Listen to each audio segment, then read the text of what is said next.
Hey guys, good afternoon, good evening. My name is Cindy, and I used to work in Oracle for the open source database Berkeley DB. And right now I'm working in Baidu DBA team. So today it's my honor to present with you the topic of CockroachDB roadmap introduction.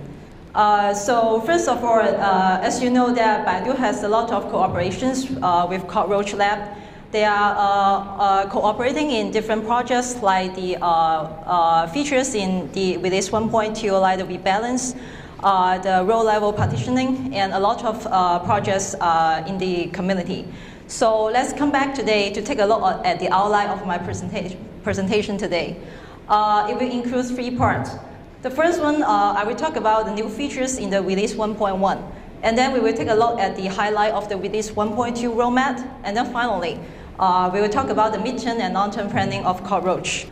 So first of all, as you know that Cockroach 1.1 just got out release on October 12th. And there are lots of attractive and interesting features, and users are so excited for that. And basically, those features can be divided into 3 parts. The first one is the quick data migration. In the release 1.1, you can use the new import SQL command to load the whole tables data from other databases into the Cockroach running cluster all at once. So it just speed up your data migration. And the second one, just provide the users more and simple control over your global cluster.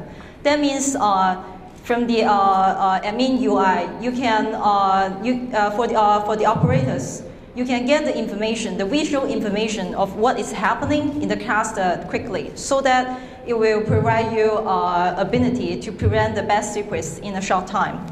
And then finally, of course, the performance is improved for the real world, for the cloud environment. In the release 1.1, it's tightened to the latency a lot. The Cockroach is run on a lot of benchmarks, so the latency is dropped to the 5 minutes on average. And then the next one, I will take a look at the highlight of the release 1.2 roadmap. It will include the core roadmap and the enterprise one. For the core roadmap, of course, Cockroach will continue to on some correctness work and the stability work. And of course, the improvement will be the performance will be improved for that too. And then it also provides some SQL feature parity and also better troubleshooting and operations. First, we will take a look at the correctness work.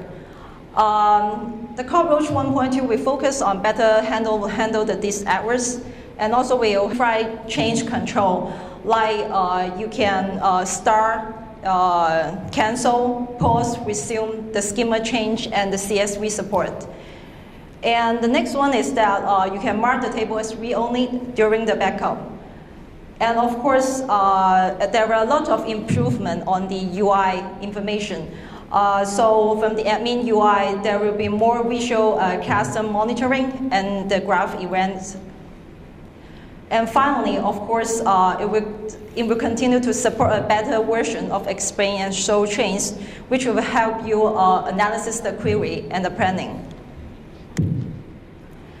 And then the next one, we will take a look at the enterprise version. For the Cockroach 1.2, in the enterprise version, there is one big new feature, which we call is the multi-data center deployment, which is the row-based partitioning. That means you can control the data where it's stored physically in the row level. Like if you want to store the Chinese customer data in China, you can use this feature. And then the next one is the row-based access control. Right now in Cockroach 1.1, the access control is only based on the account, or what we call its user. But in the PostgreSQL, you know that we can control the access based on the row, which is a group of users. So different users can iterate the access from the rows. So in the release 1.2, Cockroach will want to support a similar feature like this. And then later on is the point in time restore. That means you can restore your data anytime during the garbage collection time, which is 24 hours by default. And the next one is we'll take a look at the midterm and long-term planning. As you know that Cockroach is born to support a combination of OLTP and OLAP.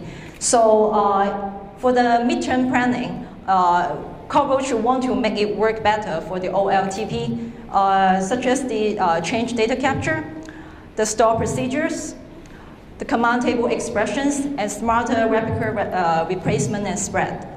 And then for the long term, as what I just mentioned, we will want it to support better for the hybrid transactional analytical processing.